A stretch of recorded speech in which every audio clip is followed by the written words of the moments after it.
বিসমিল্লাহির রহমানির রহিম।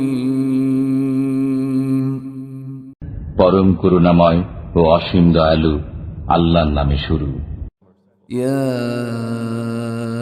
আইয়ুহাল্লাযীনা আমানু আওফু বিল উকুদ উহিল্লাত লাকুম বাহীমাতুল আনআমি ইল্লা মা ইউতলা আলাইকুম গায়রা মুহিল্লিস সাইদি ওয়া আনতুম হুরুম ইন্নাল্লাহা ইয়াহকুমু মা ইউরিদ। হে মুমিনগণ, তোমরা অঙ্গীকার সমূহ পূর্ণ করো। তোমাদের জন্য চতুষ্পদ জন্তু হালাল করা হয়েছে, যা তোমাদের কাছে বিবৃত হবে তা ব্যতীত। কিন্তু ইহরাম বাঁধা অবস্থায় শিকারকে হালাল মনে করো না। নিশ্চয় আল্লাহ তাআলা তাঁর ইচ্ছা অনুযায়ী নির্দেশ দেন। يا أيها الذين آمنوا لا تحلوا شعائر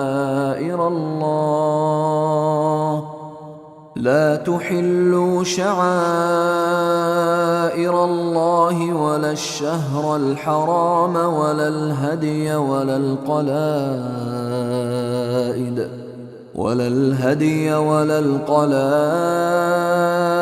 ولا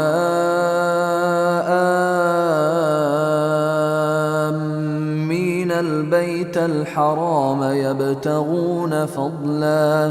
يبتغون فضلا من ربهم ورضوانا وإذا حللتم فاصطادوا ولا يجرمنكم شنآن قوم أن صدوكم عن المسجد الحرام أن تعتدوا وتعاونوا على البر والتقوى ولا تعاونوا على الإثم والعدوان واتقوا الله إن الله شديد العقاب।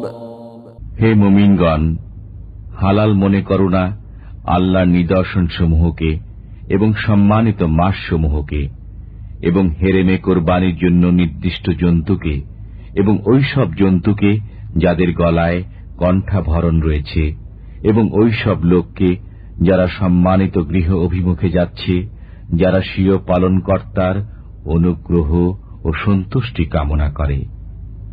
যখন তোমরা ইহরাম থেকে বের হয়ে আসো তখন শিকার করো। যারা পবিত্র মসজিদ থেকে তোমাদের বাধা দান করেছিল সে সম্প্রদায় শত্রুতা যেন তোমাদের সীমা লঙ্ঘনে প্ররোচিত না করে। সৎকর্ম ও আল্লাহ ভীতিতে একে অন্যের সাহায্য করো। পাপ ও সীমা লঙ্ঘনের ব্যাপারে একে অন্যের সহায়তা করো না। আল্লাহকে ভয় করো, নিশ্চয় আল্লাহ তাআলা কঠোর শাস্তিদাতা। حرمت عليكم الميتة والدم ولحم الخنزير وما أهل لغير الله به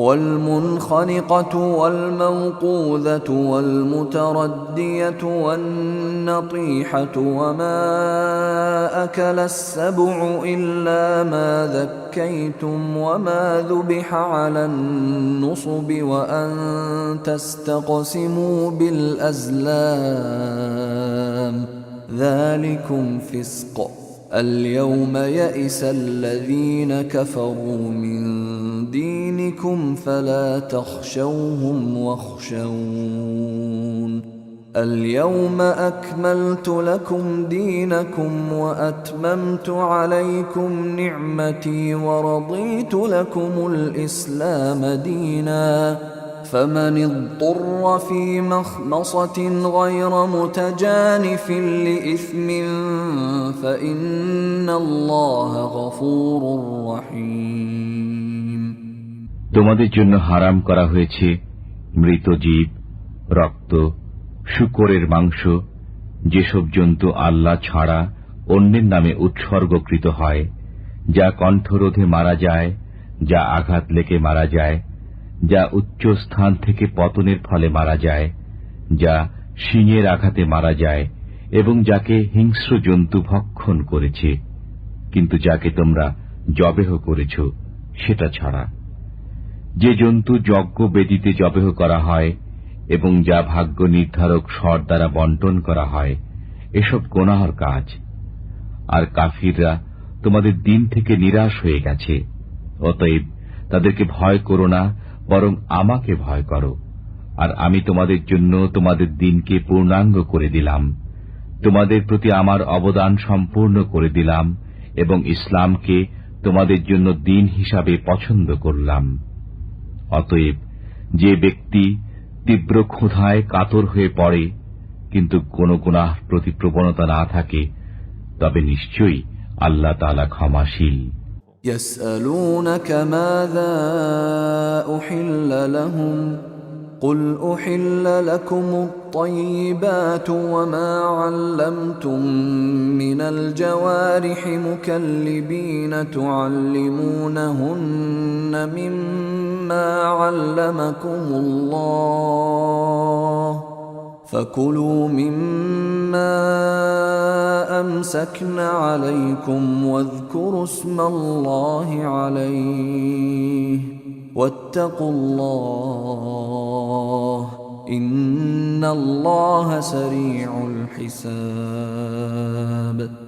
তারা আপনাকে জিজ্ঞেস করে যে কি বস্তু তাদের জন্য হালাল। বলে দিন, তোমাদের জন্য পবিত্র বস্তুসমূহ হালাল করা হয়েছে। যেসব শিকারী জন্তুকে তোমরা প্রশিক্ষণ দান করো শিকারের প্রতি প্রেরণের জন্য এবং ওদেরকে ওই পদ্ধতিতে প্রশিক্ষণ দাও যা আল্লাহ তোমাদেরকে শিক্ষা দিয়েছেন। এমন শিকারী জন্তু যে শিকারকে তোমাদের জন্য ধরে রাখে তা খাও এবং তার উপর আল্লাহর নাম উচ্চারণ করো। আল্লাহকে ভয় করতে থাকো, নিশ্চয় আল্লাহ সত্তর হিসাব গ্রহণকারী। اليوم أحل لكم الطيبات وطعام الذين أوتوا الكتاب حل لكم وطعامكم حل لهم والمحصنات من المؤمنات والمحصنات من الذين أوتوا الكتاب من قبلكم والمحصنات من الذين أوتوا الكتاب من قبلكم إذا آتيتموهن أجورهن محصنين غير مسافحين ولا متخذي أخدان ومن يكفر بالإيمان فقد حبط عمله وهو في الآخرة من الخاسرين। আজ তোমাদের জন্য পবিত্র বস্তুসমূহ হালাল করা হল। আহলে কিতাবদের খাদ্য তোমাদের জন্য হালাল এবং তোমাদের খাদ্য তাদের জন্য হালাল। তোমাদের জন্য হালাল সতীসাধ্বী মুসলমান নারী এবং তাদের সতীসাধ্বী নারী যাদেরকে কিতাব দেওয়া হয়েছে তোমাদের পূর্বে, যখন তোমরা মোহরানা প্রদান করো তাদেরকে স্ত্রী করার জন্য, কামনা বাসনা চরিতার্থ করার জন্য কিংবা গুপ্ত প্রেমে লিপ্ত হওয়ার জন্য নয়। যে ব্যক্তি বিশ্বাসের বিষয় অবিশ্বাস করে তার শ্রম বিফলে যাবে এবং পরকালে সে ক্ষতিগ্রস্ত হবে। ইয়া আইয়ুহাল্লাযীনা আমানু إذا قمتم إلى الصلاة فاغسلوا وجوهكم وأيديكم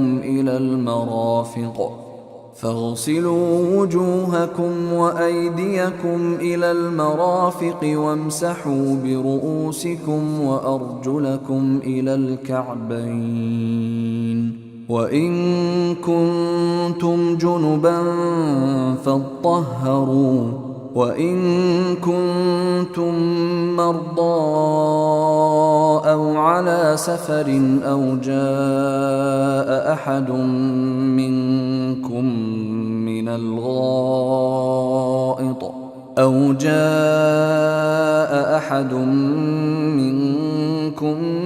من الغائط الغائط أو لامستم النساء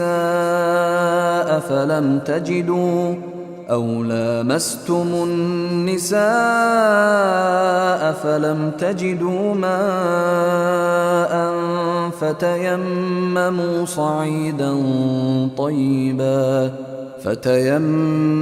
صعيدا طيبا فامسحوا بوجوهكم وأيديكم منه ما يريد الله ليجعل عليكم من حرج ولكن يريد ليطهركم وليتم نعمته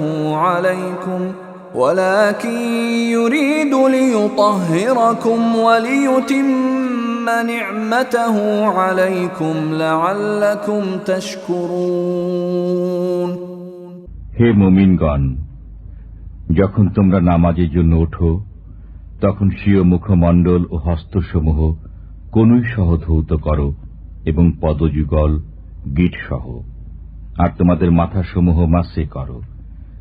যদি তোমরা অপবিত্র হও তবে সারা দেহ পবিত্র করে নাও, এবং যদি তোমরা রুগ্ন হও অথবা প্রবাসে থাকো, অথবা তোমাদের কেউ প্রস্রাব পায়খানা সেরে আসে, অথবা তোমরা স্ত্রীদের সাথে সহবাস করো অতঃপর পানি না পাও, তবে তোমরা পবিত্র মাটি দ্বারা তায়াম্মুম করে নাও, অর্থাৎ স্বীয় মুখমণ্ডল ও হস্তদ্বয় মাটি দ্বারা মুছে ফেলো। আল্লাহ তোমাদেরকে অসুবিধায় ফেলতে চান না, কিন্তু তোমাদের পবিত্র রাখতে চান এবং তোমাদের স্বীয় নিয়ামত পূর্ণ করতে চান, যাতে তোমরা কৃতজ্ঞতা প্রকাশ করো। واذكروا نعمة الله عليكم وميثاقه الذي واثقكم به إذ قلتم سمعنا وأطعنا واتقوا الله إن الله عليم بذات الصدور তোমরা আল্লাহর নিয়ামতের কথা স্মরণ করো যা তোমাদের প্রতি অবতীর্ণ হয়েছে, এবং ওই অঙ্গীকারকেও যা তোমাদের কাছ থেকে নিয়েছেন যখন তোমরা বলেছিলে আমরা শুনলাম এবং মেনে নিলাম। আল্লাহকে ভয় করো, নিশ্চয়ই আল্লাহ অন্তরের বিষয় সম্পর্কে পুরোপুরি খবর রাখেন। يا أيها الذين آمنوا كونوا قوامين لله شهداء بالقسط ولا يجرمنكم شنآن قوم على ألا تعدلوا اعدلوا هو أقرب للتقوى واتقوا الله إن الله خبير بما تعملون হে মুমিনগণ, তোমরা আল্লাহর উদ্দেশ্যে ন্যায় সাক্ষ্যদানের ব্যাপারে অবিচল থাকবে এবং কোন সম্প্রদায়ের শত্রুতার কারণে কখনো ন্যায় বিচার পরিত্যাগ করো না। সুবিচার করো, এটাই আল্লাহ ভীতির অধিক নিকটবর্তী। আল্লাহকে ভয় করো, তোমরা যা করো নিশ্চয়ই আল্লাহ সে বিষয়ে খুব জ্ঞাত। وعد الله الذين آمنوا وعملوا الصالحات لهم مغفرة وأجر عظيم যারা বিশ্বাস স্থাপন করে এবং সৎকর্ম সম্পাদন করে, আল্লাহ তাদেরকে ক্ষমা ও মহান প্রতিদানের প্রতিশ্রুতি দিয়েছেন। والذين كفروا وكذبوا بآياتنا أولئك أصحاب الجحيم যারা অবিশ্বাস করে এবং আমার নিদর্শনাবলীকে মিথ্যা বলে তারা দোজখী। يا أيها الذين آمنوا اذكروا نعمة الله عليكم إذ هم قوم أن يبسطوا إليكم أيديهم فكف أيديهم عنكم واتقوا الله وعلى الله فليتوكل المؤمنون হে মুমিনগণ, তোমাদের প্রতি আল্লাহর অনুগ্রহ স্মরণ করো যখন এক সম্প্রদায় তোমাদের দিকে স্বীয় হস্ত প্রসারিত করতে সচেষ্ট হয়েছিল, তখন তিনি তাদের হস্ত তোমাদের থেকে প্রতিহত করে দিলেন। আল্লাহকে ভয় করো এবং মুমিনদের আল্লাহর উপরই ভরসা করা উচিত। وَلَقَدْ أَخَذَ اللَّهُ مِيثَاقَ بَنِي إِسْرَائِيلَ وَبَعَثْنَا مِنْهُمُ 12 نَقِيبًا وَقَالَ اللَّهُ إِنِّي مَعَكُمْ لَئِنْ أَقَمْتُمُ الصَّلَاةَ وَآتَيْتُمُ الزَّكَاةَ وَآمَنْتُمْ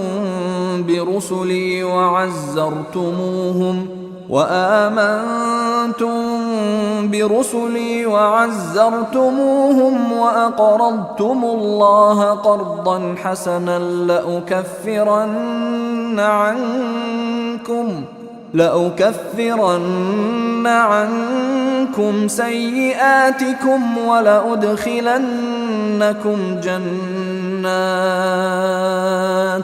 ولأدخلنكم جنات تجري من تحتها الأنهار فمن كفر بعد ذلك منكم فقد ضل سواء السبيل।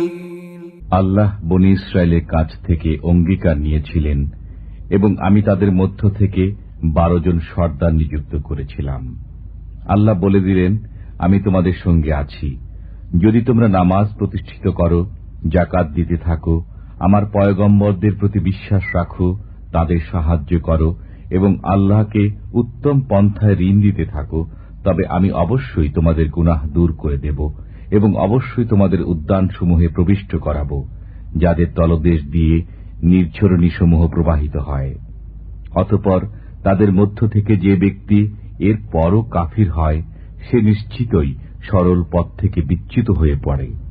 فبما نقضهم ميثاقهم لعناهم وجعلنا قلوبهم قاسية يحرفون الكلم عن مواضعه ونسوا حظا مما ذكروا به ولا تزال تطلع على خائنة منهم إلا قليلا منهم فاعف عنهم واصفح إن الله يحب المحسنين। অতএব তাদের অঙ্গীকার ভঙ্গের দরুন আমি তাদের উপর অভিসম্পাত করেছি এবং তাদের অন্তরকে কঠোর করে দিয়েছি। তারা আমার কালামকে তার স্থান থেকে বিচ্যুত করে দেয় এবং তাদেরকে যে উপদেশ দেওয়া হয়েছিল তারা তা থেকে উপকার লাভ করার বিষয়টি বিস্মৃত হয়েছে। আপনি সর্বদা তাদের কোনো না কোনো প্রতারণা সম্পর্কে অবগত হতে থাকেন, তাদের অল্প কয়েকজন ছাড়া। অতএব আপনি তাদেরকে ক্ষমা করুন এবং মার্জনা করুন। আল্লাহ অনুগ্রহকারীদেরকে ভালোবাসেন। ومن الذين قالوا إنا نصارى أخذنا ميثاقهم فنسوا حظا مما ذكروا به فأغرينا بينهم العداوة والبغضاء إلى يوم القيامة وسوف ينبئهم الله بما كانوا يصنعون।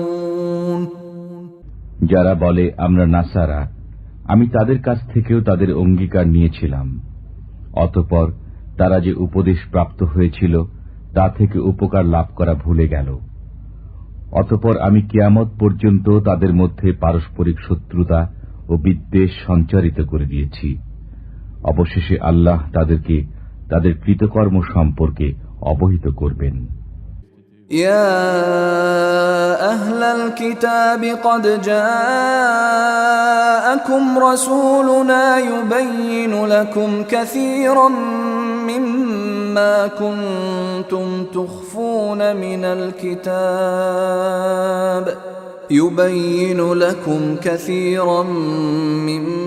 ما كنتم تخفون من الكتاب ويعفو عن كثير قد جاءكم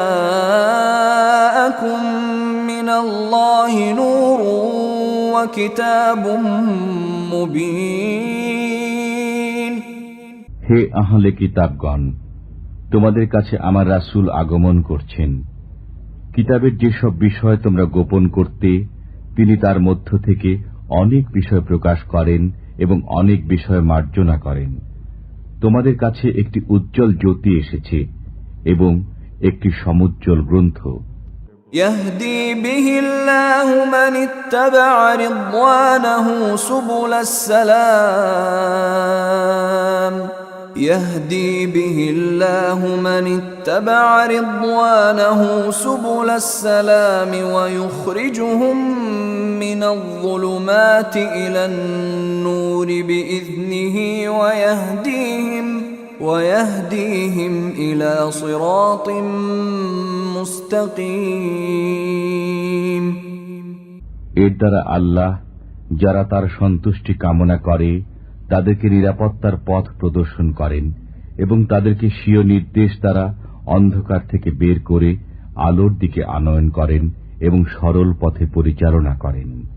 লাকাদ কাফারাল্লাযীনা ক্বালু ইন্নাল্লাহা হুয়াল মাসীহু ইবনু মারইয়াম قل فمن يملك من الله شيئا إن أراد أن يهلك المسيح ابن مريم وأمه ومن في الأرض جميعا ولله ملك السماوات والأرض وما بينهما يخلق ما يشاء والله على كل شيء قدير। নিশ্চয় তারা কাফির যারা বলে মসিহ ইবনে মরিয়মই আল্লাহ। আপনি জিজ্ঞেস করুন, যদি তাই হয় তবে বলো, যদি আল্লাহ মসিহ ইবনে মরিয়ম, তাঁর জননী এবং ভূমণ্ডলে যারা আছে তাদের সবাইকে ধ্বংস করতে চান, তবে এমন কারো সাধ্য আছে কি যে আল্লাহর কাছ থেকে তাদেরকে বিন্দুমাত্র বাঁচাতে পারে? নভমণ্ডল, ভূমণ্ডল ও এতদুভয়ের মধ্যে যা আছে সবকিছুর উপর আল্লাহ তাআলারই আধিপত্য। তিনি যা ইচ্ছা সৃষ্টি করেন। আল্লাহ সবকিছুর উপর শক্তিমান। وقالت اليهود والنصارى نحن أبناء الله وأحباؤه قل فلم يعذبكم بذنوبكم بل أنتم بشر ممن خلق يغفر لمن يشاء ويعذب من يشاء ولله ملك السماوات والأرض وما بينهما وإليه المصير। ইহুদি ও খ্রিস্টানরা বলে, আমরা আল্লাহর সন্তান ও তাঁর প্রিয়জন। আপনি বলুন, তবে তিনি তোমাদেরকে পাপের বিনিময়ে কেন শাস্তি দান করবেন? বরং তোমরাও অন্যান্য সৃষ্ট মানবের অন্তর্ভুক্ত সাধারণ মানুষ। তিনি যাকে ইচ্ছা ক্ষমা করেন, যাকে ইচ্ছা শাস্তি প্রদান করেন। নভমণ্ডল, ভূমণ্ডল ও এতদুভয়ের মধ্যে যা কিছু আছে তাতে আল্লাহরই আধিপত্য রয়েছে এবং তাঁর দিকেই প্রত্যাবর্তন করতে হবে। يا أهل الكتاب قد جاءكم رسولنا يبين لكم على فترة من الرسل أن تقولوا ما جاءنا من بشير ولا نذير فقد جاءكم بشير ونذير والله على كل شيء قدير। হে আহলে কিতাবগণ, তোমাদের কাছে আমার রসুল আগমন করেছেন, যিনি পয়গম্বরদের বিরতির পর তোমাদের কাছে পুঙ্খানুপুঙ্খ বর্ণনা করেন, যাতে তোমরা একথা বলতে না পারো যে আমাদের কাছে কোনো সুসংবাদদাতা ও ভীতি প্রদর্শক আগমন করেননি। অতএব তোমাদের কাছে সুসংবাদদাতা ও ভয় প্রদর্শক এসে গেছেন। আল্লাহ সর্বকিছুর উপর শক্তিমান। وَإِذْ قَالَ مُوسَى لِقَوْمِهِ يَا قَوْمِ اذْكُرُوا نِعْمَةَ اللَّهِ عَلَيْكُمْ إِذْ جَعَلَ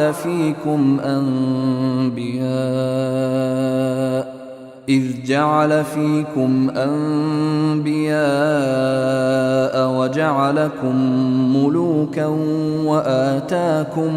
وآتاكم ما لم يؤت أحدا من العالمين। যখন মুসা আলাইহিস সালাম স্বীয় সম্প্রদায়কে বললেন, হে আমার সম্প্রদায়, তোমাদের প্রতি আল্লাহর নিয়ামত স্মরণ করো যখন তিনি তোমাদের মধ্যে পয়গম্বর সৃষ্টি করেছিলেন, তোমাদেরকে রাজ্যাধিপতি করেছেন এবং তোমাদেরকে এমন জিনিস দিয়েছেন যা বিশ্বজগতের কাউকে দেননি। يا قوم ادخلوا الأرض المقدسة التي كتب الله لكم ولا ترتدوا على أدباركم فتنقلبوا خاسرين। হে আমার সম্প্রদায়, পবিত্র ভূমিতে প্রবেশ করো যা আল্লাহ তোমাদের জন্য নির্ধারিত করে দিয়েছেন এবং পেছন দিকে প্রত্যাবর্তন করো না, অন্যথায় তোমরা ক্ষতিগ্রস্ত হয়ে পড়বে। قالوا يا موسى إن فيها قوما جبارين وإنا لن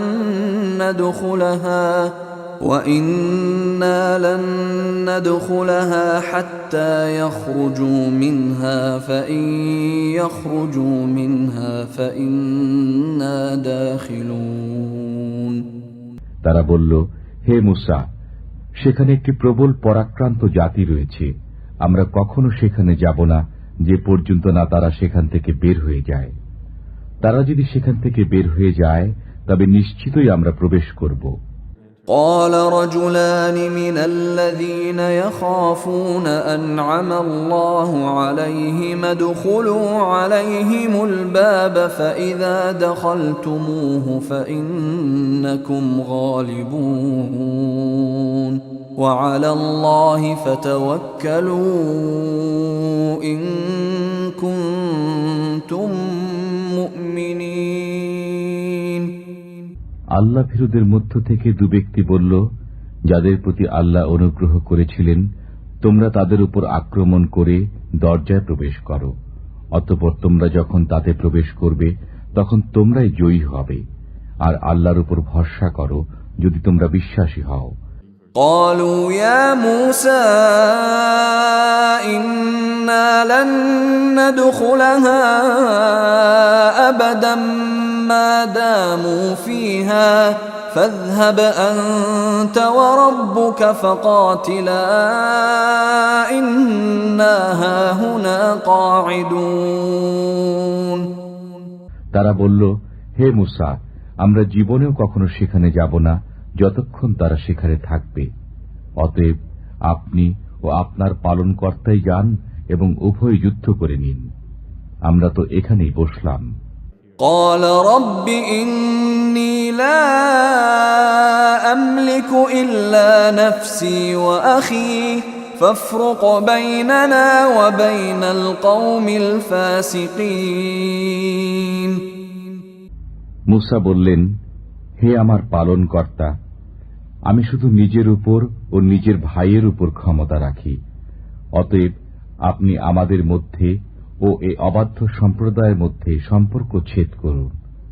قال فإنها محرمة عليهم 40 سنة يتيهون في الأرض فلا تأس على القوم الفاسقين। বললেন, এ দেশ 40 বছর পর্যন্ত তাদের জন্য হারাম করা হল, তারা ভূপৃষ্ঠে উদ্ভ্রান্ত হয়ে ফিরবে, অতএব আপনি অবাধ্য সম্প্রদায়ের জন্য দুঃখ করবেন না।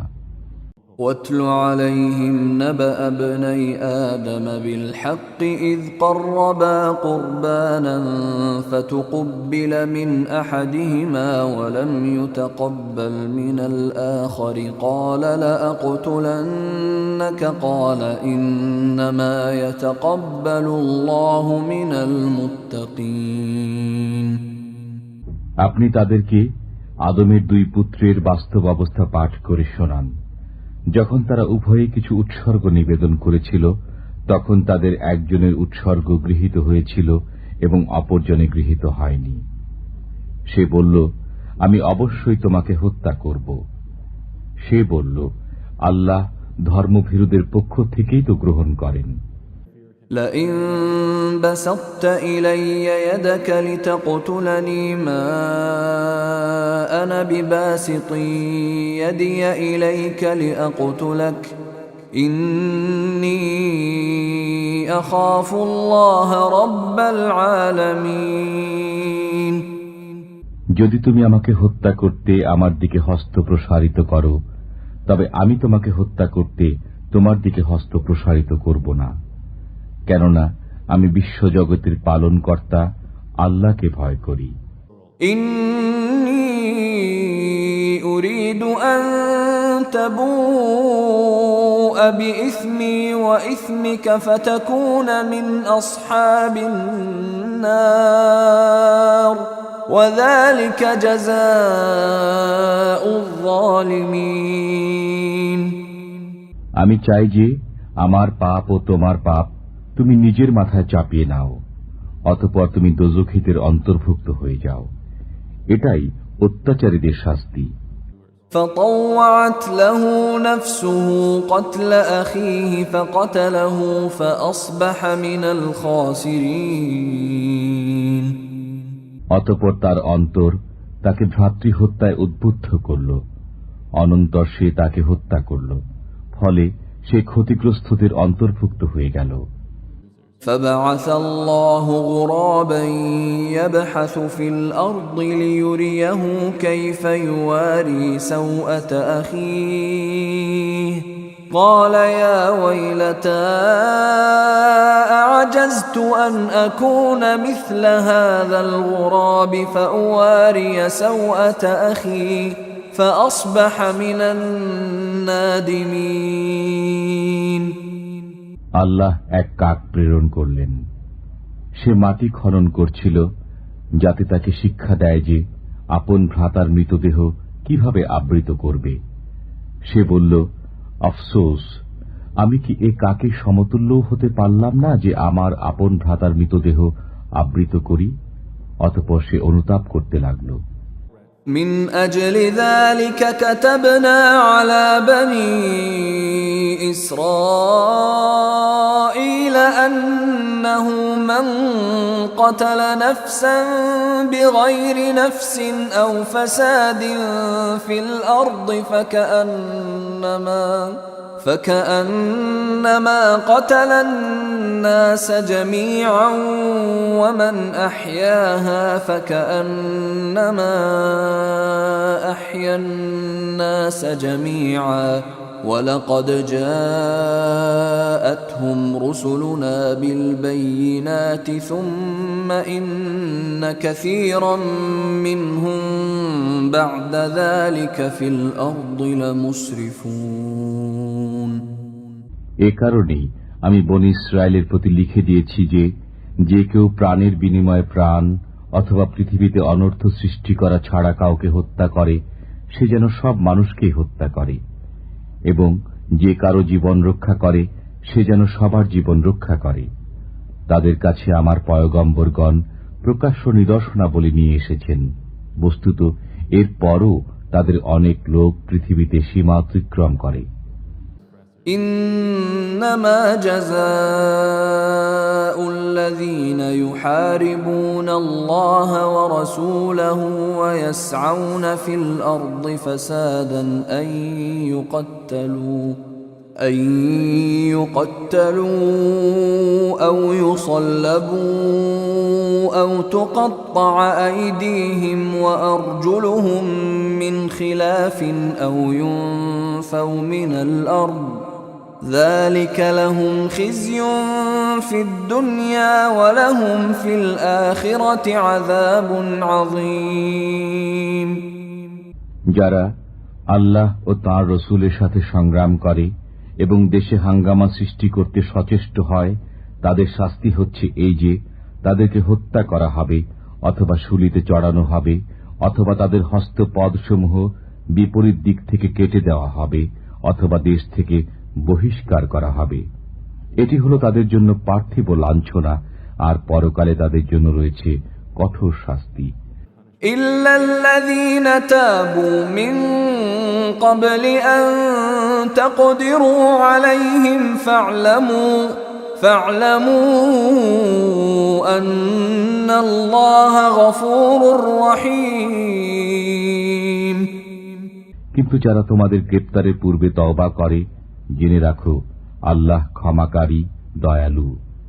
يا أيها الذين آمنوا اتقوا الله وابتغوا إليه الوسيلة وجاهدوا في سبيله لعلكم تفلحون হে মুমিনগণ, আল্লাহকে ভয় করো, তার নৈকট্য অন্বেষণ করো এবং তার পথে জিহাদ করো, যাতে তোমরা সফল কাম হও। إن الذين كفروا لو أن لهم ما في الأرض جميعا ومثله معه ليفتدوا به من عذاب يوم القيامة ما تقبل منهم ولهم عذاب أليم যারা কাফির, যদি তাদের কাছে পৃথিবীর সমুদয় সম্পদ এবং তৎসহ আরো তদনুরূপ সম্পদ থাকে, আর এগুলো বিনিময় দিয়ে কিয়ামতের শাস্তি থেকে পরিত্রাণ পেতে চায়, তবুও তাদের কাছ থেকে তা কবুল করা হবে না। তাদের জন্য যন্ত্রণাদায়ক শাস্তি রয়েছে। يريدون أن يخرجوا من النار وما هم بخارجين منها ولهم عذاب مقيم তারা দোজখের আগুন থেকে বের হয়ে আসতে চাইবে, কিন্তু তা থেকে বের হতে পারবে না। তারা চিরস্থায়ী শাস্তি ভোগ করবে। والسارق والسارقة فاقطعوا أيديهما جزاء بما كسبا نكالا من الله والله عزيز حكيم যে পুরুষ চুরি করে এবং যে নারী চুরি করে, তাদের হাত কেটে দাও তাদের কৃতকর্মের সাজা হিসেবে। এ সাজা আল্লাহর পক্ষ থেকে। আল্লাহ পরাক্রান্ত, জ্ঞানময়। فمن تاب من بعد ظلمه وأصلح فإن الله يتوب عليه إن الله غفور رحيم অতঃপর যে তওবা করে স্বীয় অত্যাচারের পর এবং সংশোধিত হয়, নিশ্চয় আল্লাহ তার তওবা কবুল করেন। নিশ্চয় আল্লাহ ক্ষমাশীল, দয়ালু। ألم تعلم أن الله له ملك السماوات والأرض يعذب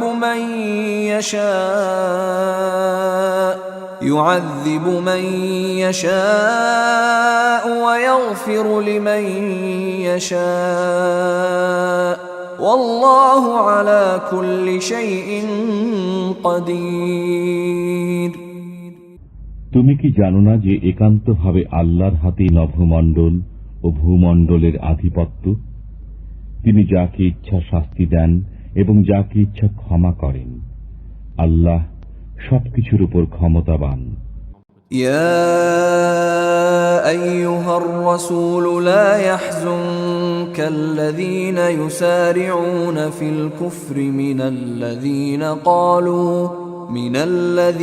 قالوا آمنا بأفواههم ولم تؤمن قلوبهم ومن الذين هادوا سماعون للكذب سماعون لقوم آخرين لم يأتوك يحرفون الكلم من بعد مواضعه يقولون إن أوتيتم هذا فخذوه وإن لم تؤتوه فاحذروا ومن يرد الله فتنته فلن تملك له من الله شيئا أولئك الذين لم يرد الله أن يطهر قلوبهم لهم في الدنيا خزي ولهم في الآخرة عذاب عظيم হে রাসূল, তাদের জন্য দুঃখ করবেন না যারা দৌড়ে গিয়ে কুফরে পতিত হয়, যারা মুখে বলে আমরা মুসলমান অথচ তাদের অন্তর মুসলমান নয়, এবং যারা ইহুদি মিথ্যে বলার জন্য তারা গুপ্তচর বৃত্তি করে। তারা অন্য দলের গুপ্তচর যারা আপনার কাছে আসেনি। তারা বাক্যকে স্বস্থান থেকে পরিবর্তন করে। তারা বলে যদি তোমরা এর নির্দেশ পাও তবে কবুল করে নিও, এবং যদি এ নির্দেশ না পাও তবে বিরত থেকো। আল্লাহ যাকে পথভ্রষ্ট করতে চান তার জন্য আল্লাহর কাছে আপনি কিছু করতে পারেন না। এরা এমনই যে আল্লাহ এদের অন্তরকে পবিত্র করতে চান না। তাদের জন্য রয়েছে দুনিয়াতে লাঞ্ছনা এবং পরকালে বিরাট শাস্তি।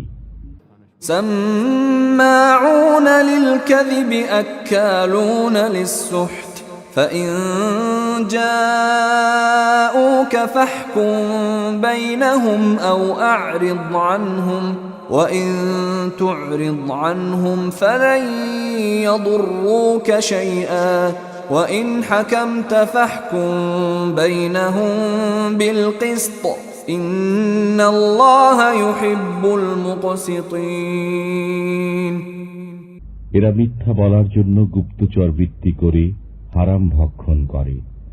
অতএব তারা যদি আপনার কাছে আসে তবে হয় তাদের মধ্যে ফয়সালা করে দিন, না হয় তাদের ব্যাপারে নির্লিপ্ত থাকুন। যদি তাদের থেকে নির্লিপ্ত থাকেন তবে তাদের সাধ্য নেই যে আপনার বিন্দুমাত্র ক্ষতি করতে পারে। যদি ফয়সালা করেন তবে ন্যায়ভাবে ফয়সালা করুন। নিশ্চয় আল্লাহ সুবিচারকারীদের ভালোবাসেন। وكيف يحكمونك وعندهم التوراة فيها حكم الله ثم يتولون من بعد ذلك وما أولئك بالمؤمنين তারা আপনাকে কেমন করে বিচারক নিয়োগ করবে অথচ তাদের কাছে তাওরাত রয়েছে, তাতে আল্লাহর নির্দেশ আছে। অতঃপর এরা পেছন থেকে মুখ ফিরিয়ে নেয়, তারা কখনো বিশ্বাসী নয়। إنا أنزلنا التوراة فيها هدى ونور يحكم بها النبيون الذين أسلموا للذين هادوا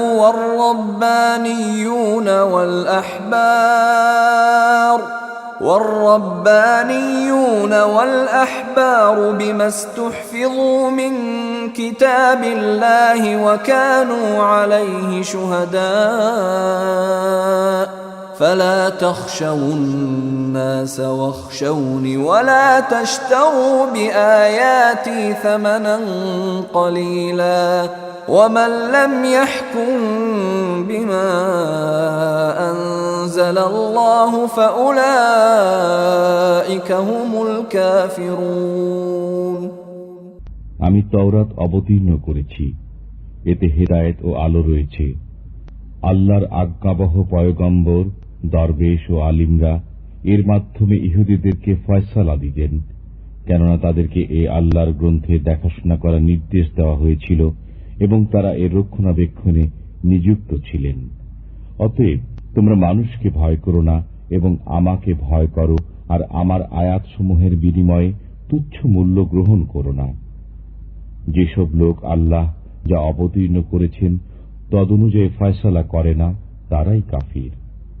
وكتبنا عليهم فيها أن النفس بالنفس والعين بالعين والأنف بالأنف والأذن بالأذن والسن بالسن والجروح قصاص فمن تصدق به فهو كفارة له ومن لم يحكم بما أنزل الله فأولئك هم الظالمون আমি এ গ্রন্থে তাদের প্রতি লিখে দিয়েছি যে প্রাণের বিনিময়ে প্রাণ, চক্ষুর বিনিময়ে চক্ষু, নাকের বিনিময়ে নাক, কর্ণের বিনিময়ে কর্ণ, দাঁতের বিনিময়ে দাঁত এবং জখম সমূহের বিনিময়ে সমান জখম। অতঃপর যে ক্ষমা করে সে গুনাহ থেকে পাক হয়ে যায়। যেসব লোক আল্লাহ যা অবতীর্ণ করেছেন তদনুযায়ী ফয়সালা করে না তারাই জালিম। وقفينا على آثارهم بعيسى ابن مريم مصدقا لما بين يديه من التوراة وآتيناه الإنجيل فيه هدى ونور ومصدقا لما بين يديه من التوراة وهدى وموعظة للمتقين আমি তাদের পেছনে মরিয়ম তনয় ঈসাকে প্রেরণ করেছি। তিনি পূর্ববর্তী গ্রন্থ তওরাতের সত্যায়নকারী ছিলেন। আমি তাকে ইনজিল প্রদান করেছি, এতে হেদায়েত ও আলো রয়েছে। এটি পূর্ববর্তী গ্রন্থ তওরাতের সত্যায়ন করে, পথ প্রদর্শন করে এবং এটি আল্লাহ ভীরুদের জন্য হেদায়েত ও উপদেশ বাণী। وَلْيَحْكُمْ أَهْلُ الْإِنْجِيلِ بِمَا أَنزَلَ اللَّهُ فِيهِ وَمَنْ لَمْ يَحْكُمْ بِمَا أَنزَلَ اللَّهُ فَأُولَئِكَ هُمُ الْفَاسِقُونَ ইনজিলের অধিকারীদের উচিত আল্লাহ তাতে যা অবতীর্ণ করেছেন তদনুযায়ী ফয়সালা করা। যারা আল্লাহ যা অবতীর্ণ করেছেন তদনুযায়ী ফয়সালা করে না তারাই পাপাচারী। وَأَنزَلْنَا إِلَيْكَ الْكِتَابَ بِالْحَقِّ مُصَدِّقًا لِمَا بَيْنَ يَدَيْهِ مِنَ الْكِتَابِ وَمُهَيْمِنًا عَلَيْهِ فَاحْكُم بَيْنَهُم بِمَا أَنزَلَ اللَّهُ وَلَا تَتَّبِعْ أَهْوَاءَهُمْ عَمَّا جَاءَكَ مِنَ الْحَقِّ لِكُلٍّ جَعَلْنَا مِنكُمْ شِرْعَةً وَمِنْهَاجًا وَلَوْ شَاءَ اللَّهُ لَجَعَلَكُمْ أُمَّةً وَاحِدَةً وَلَكِنْ لِيَبْلُوَكُمْ فِيمَا آتَاكُمْ فَاسْتَبِقُوا الْخَيْرَاتِ إِلَى اللَّهِ مَرْجِعُكُمْ جَمِيعًا فَيُنَبِّئُكُم بِمَا كُنتُمْ فِيهِ تَخْتَلِفُونَ আমি আপনার প্রতি অবতীর্ণ করেছি সত্য গ্রন্থ, যা পূর্ববর্তী গ্রন্থসমূহের সত্যায়নকারী এবং সেগুলোর বিষয়বস্তুর রক্ষণাবেক্ষণকারী। অতএব আপনি তাদের পারস্পরিক ব্যাপারাদিতে আল্লাহ যা অবতীর্ণ করেছেন তদনুযায়ী ফয়সালা করুন এবং আপনার কাছে যে সৎপথ এসেছে তা ছেড়ে তাদের প্রবৃত্তির অনুসরণ করবেন না। আমি তোমাদের প্রত্যেককে একটা আইন ও পথ দিয়েছি। যদি আল্লাহ চাইতেন তবে তোমাদের সবাইকে এক উম্মত করে দিতেন, কিন্তু এরূপ করেননি, যাতে তোমাদেরকে যে ধর্ম দিয়েছেন তাতে তোমাদের পরীক্ষা নেন। অতএব দ্রুত কল্যাণকর বিষয়াদি অর্জন করো। তোমাদের সবাইকে আল্লাহর কাছে প্রত্যাবর্তন করতে হবে। অতঃপর তিনি অবহিত করবেন সে বিষয়ে যাতে তোমরা মতবিরোধ করতে। وأنحكم بينهم بما أنزل الله ولا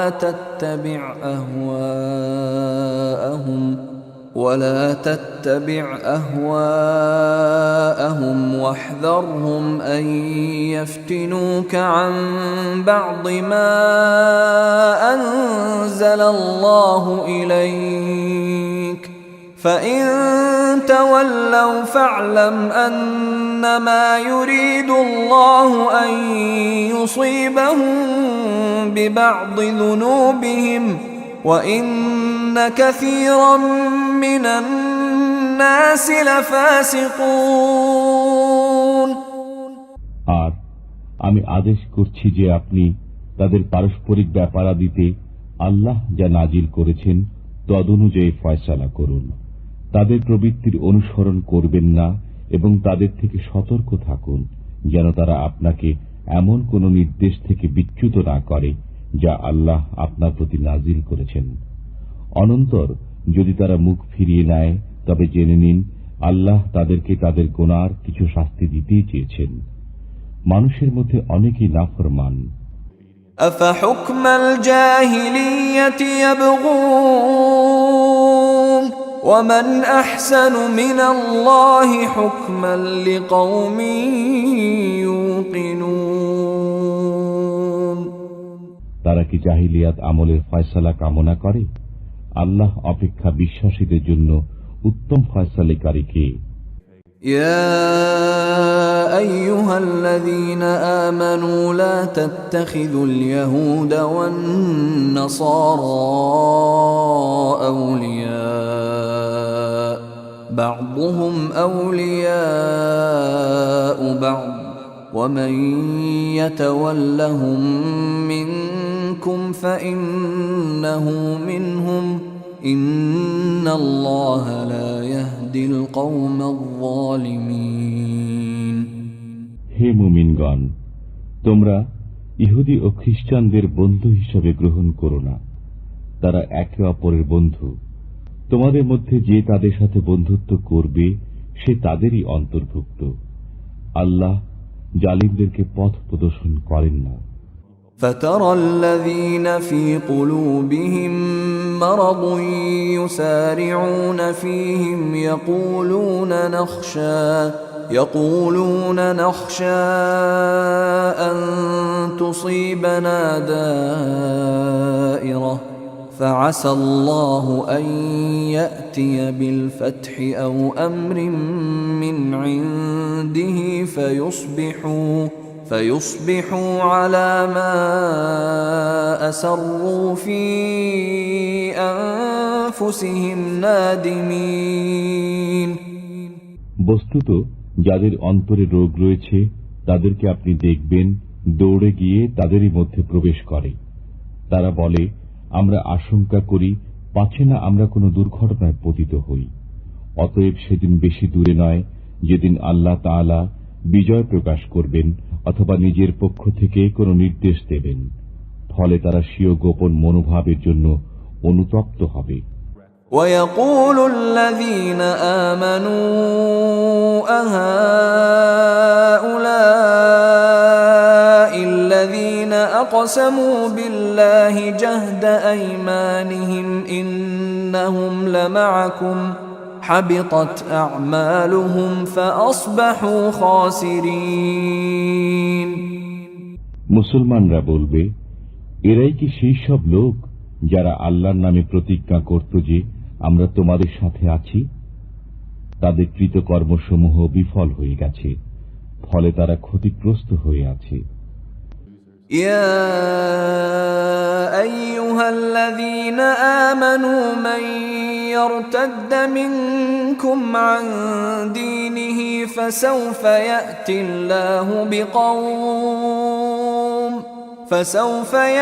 الله بقوم يحبهم ويحبونه أذلة على المؤمنين أذلة على المؤمنين أعزة على الكافرين يجاهدون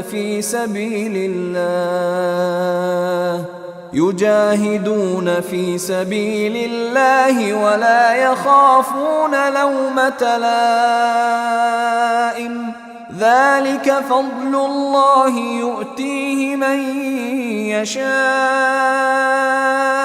والله واسع عليم। হে মুমিনগণ, তোমাদের মধ্যে যে স্বীয় ধর্ম থেকে ফিরে যাবে, অচিরে আল্লাহ এমন এক সম্প্রদায় সৃষ্টি করবেন যাদেরকে তিনি ভালোবাসেন এবং তারা তাকে ভালোবাসবে। তারা মুসলমানদের প্রতি দয়াশীল হবে এবং কাফিরদের প্রতি কঠোর হবে। তারা আল্লাহর পথে জিহাদ করবে এবং কোন তিরস্কারকারীর তিরস্কারে ভীত হবে না। এটি আল্লাহর অনুগ্রহ, তিনি যাকে ইচ্ছা দান করেন। আল্লাহ প্রাচুর্য দানকারী, মহাজ্ঞানী। إنما وليكم الله ورسوله والذين آمنوا الذين يقيمون الصلاة ويؤتون الزكاة وهم راكعون। তোমাদের বন্ধু তো আল্লাহ, তাঁর রসুল এবং মুমিন বৃন্দ, যারা নামাজ কায়েম করে, যাকাত দেয় এবং বিনম্র। ومن يتول الله ورسوله والذين آمنوا فإن حزب الله هم الغالبون। আর যারা আল্লাহ, তাঁর রসুল এবং বিশ্বাসীদের বন্ধুরূপে গ্রহণ করে, তারাই আল্লাহর দল এবং তারাই বিজয়ী। يا أيها الذين آمنوا لا تتخذوا الذين اتخذوا دينكم هزوا ولعبا من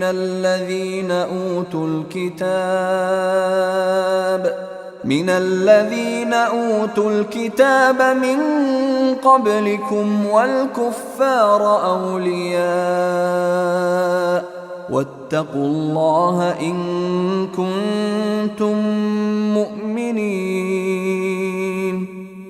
হে মুমিনগণ, আহলে কিতাবদের মধ্য থেকে যারা তোমাদের ধর্মকে উপহাস ও খেলা মনে করে, তাদেরকে এবং অন্যান্য কাফিরকে বন্ধুরূপে গ্রহণ করো না। আল্লাহকে ভয় করো যদি তোমরা ঈমানদার হও।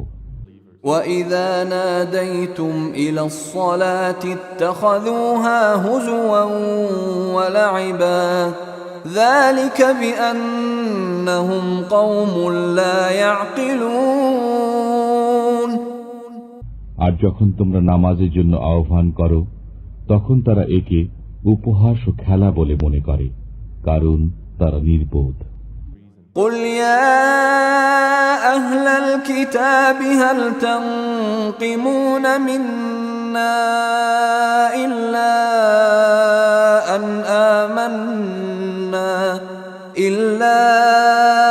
أن آمنا بالله وما أنزل إلينا وما أنزل من قبل وأن أكثركم فاسقون।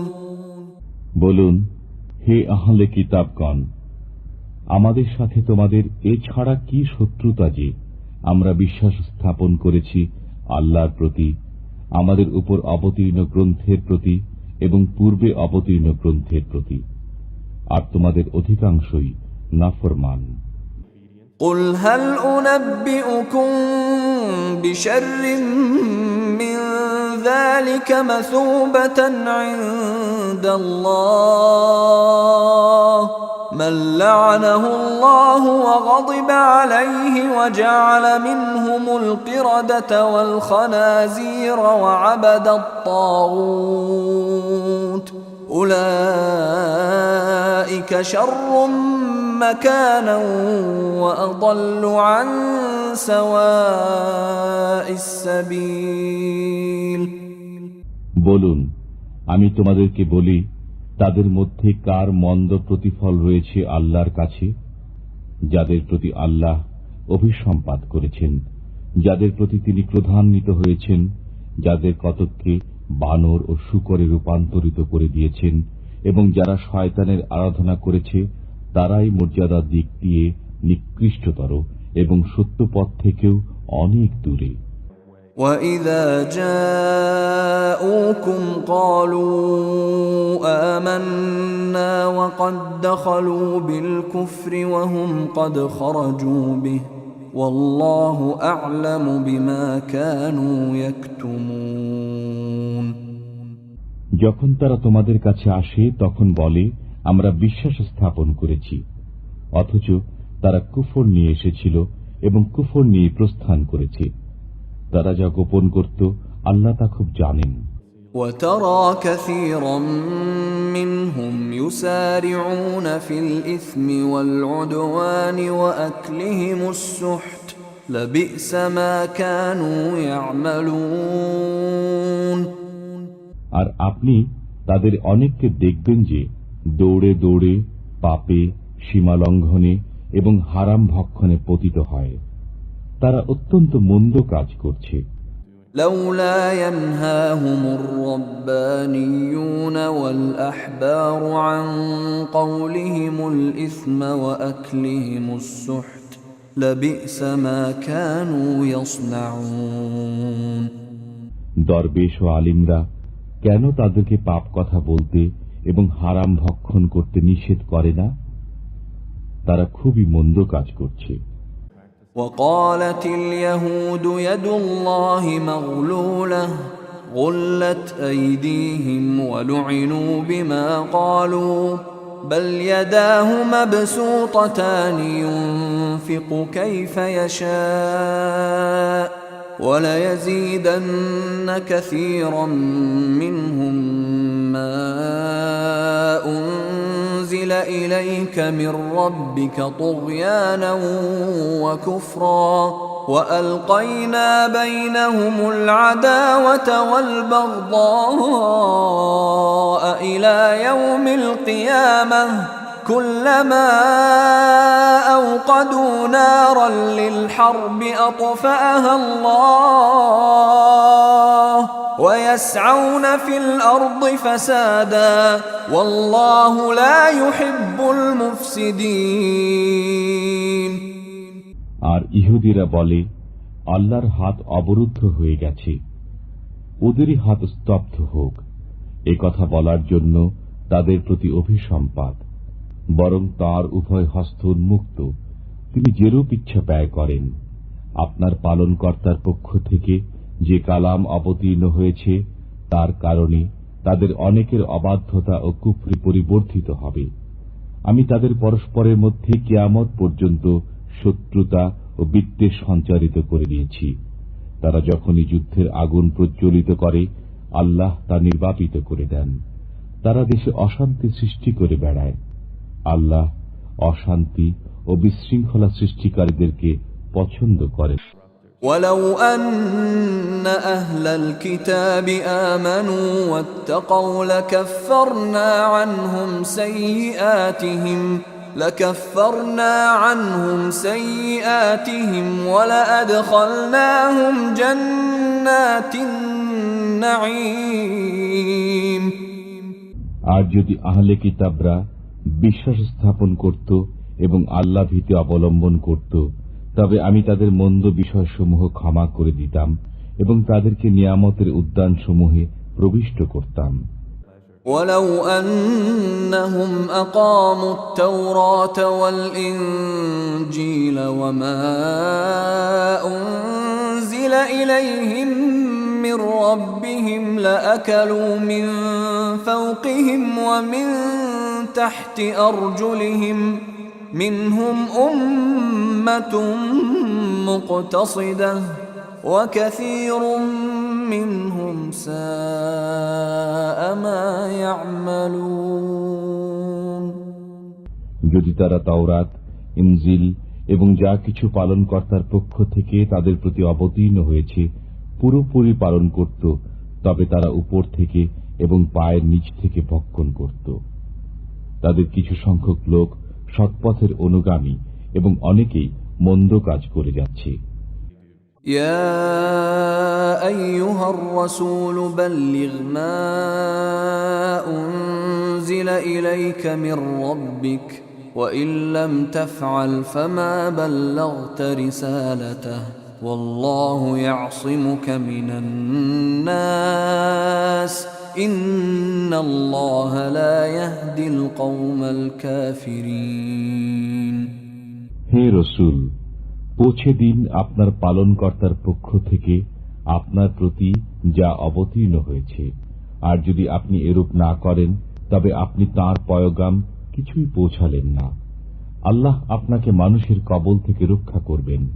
নিশ্চয় আল্লাহ কাফিরদেরকে পথ প্রদর্শন করেন না। قل يا أهل الكتاب لستم على شيء حتى تقيموا التوراة والإنجيل وما أنزل إليكم من ربكم وليزيدن كثيرا منهم ما أنزل إليك من ربك طغيانا وكفرا فلا تأس على القوم الكافرين বলে দিন, হে আহলে কিতাবগণ, তোমরা কোনো পথেই নও যে পর্যন্ত তোমরা তাওরাত, ইনজিল এবং যে গ্রন্থ তোমাদের পালনকর্তার পক্ষ থেকে তোমাদের প্রতি অবতীর্ণ হয়েছে তাও পুরোপুরি পালন না করো। আপনার পালনকর্তার কাছ থেকে আপনার প্রতি যা অবতীর্ণ হয়েছে তার কারণে তাদের অনেকের অবাধ্যতা ও কুফর বৃদ্ধি পাবে। অতএব এ কাফির সম্প্রদায়ের জন্য দুঃখ করবেন না। إن الذين آمنوا والذين هادوا والصابئون والنصارى من آمن بالله واليوم الآخر وعمل صالحا فلا خوف عليهم ولا هم يحزنون নিশ্চয় যারা মুসলমান, যারা ইহুদি, সাবেই এবং খ্রিস্টান, তাদের মধ্যে যারা বিশ্বাস স্থাপন করে আল্লাহর প্রতি, কিয়ামতের প্রতি এবং সৎকর্ম সম্পাদন করে, তাদের কোনো ভয় নেই এবং তারা দুঃখিত হবে না। لقد أخذنا ميثاق بني إسرائيل وأرسلنا إليهم رسلا كلما جاءهم رسول بما لا تهوى أنفسهم فريقا كذبوا وفريقا يقتلون আমি বনী ইসরায়েলের কাছ থেকে অঙ্গীকার নিয়েছিলাম এবং তাদের কাছে অনেক পয়গম্বর প্রেরণ করেছিলাম। যখনই তাদের কাছে কোনো পয়গম্বর এমন নির্দেশ নিয়ে আসত যা তাদের মনে চাইত না, তখন তাদের অনেকের প্রতি তারা মিথ্যারোপ করত এবং অনেককে হত্যা করে ফেলত। وحسبوا ألا تكون فتنة فعموا وصموا ثم تاب الله عليهم ثم عموا وصموا كثير منهم والله بصير بما يعملون তারা ধারণা করেছে যে কোনো অনিষ্ট হবে না, ফলে তারা আরো অন্ধ ও বধির হয়ে গেল। অতঃপর আল্লাহ তাদের তওবা কবুল করলেন। এরপরও তাদের অধিকাংশই অন্ধ ও বধির হয়ে রইল। আল্লাহ দেখেন তারা যা কিছু করে। لقد كفر الذين قالوا إن الله هو المسيح ابن مريم وقال المسيح يا بني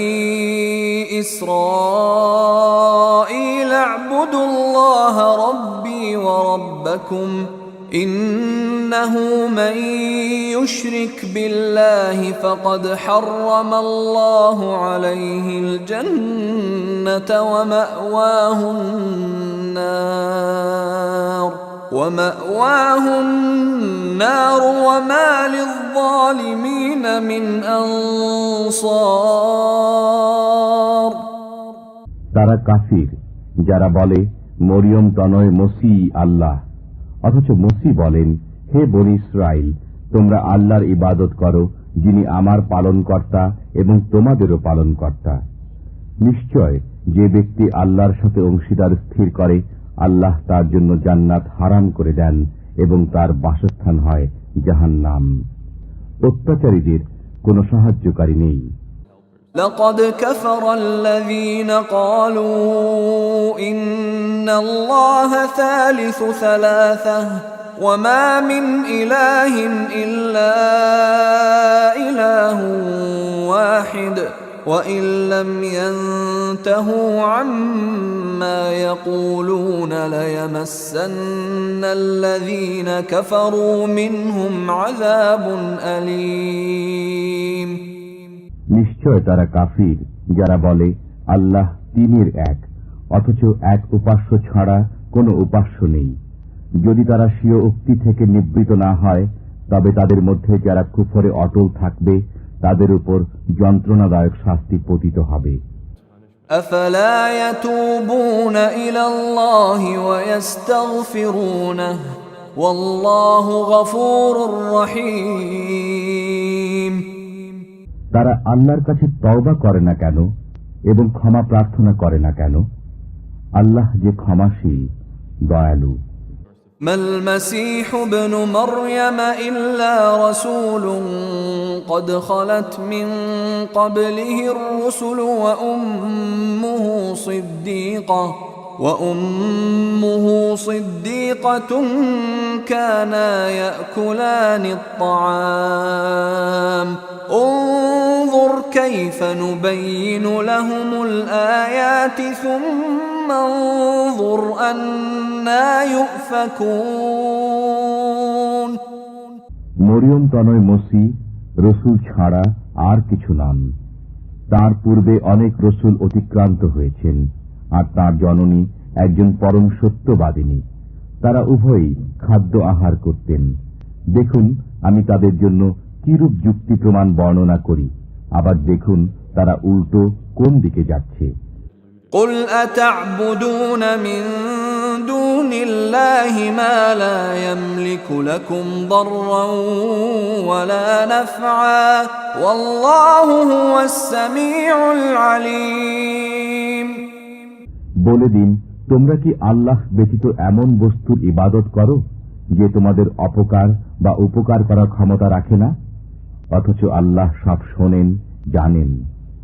قل يا أهل الكتاب لا تغلوا في دينكم غير الحق ولا تتبعوا أهواء قوم قد ضلوا من قبل وأضلوا كثيرا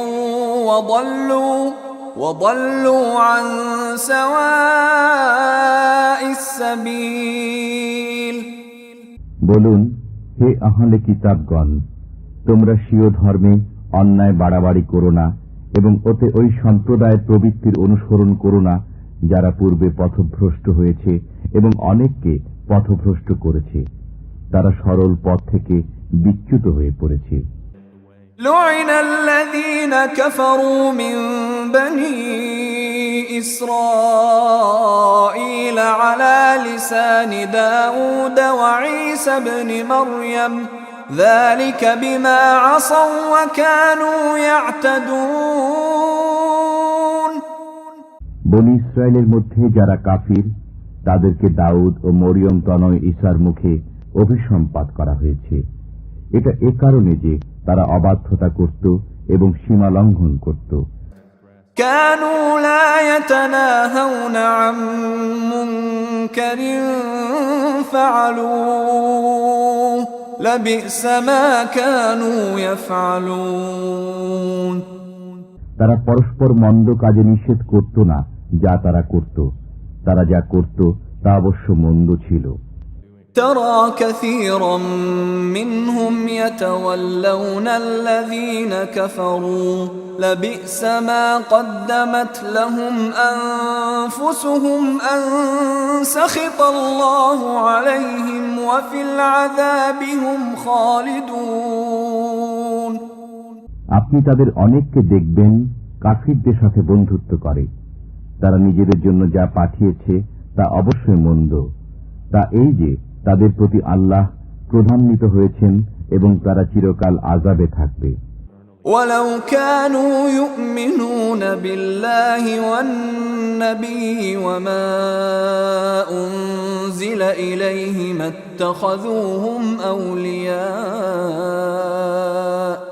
اتخذوهم أولياء ولكن كثيرا منهم فاسقون।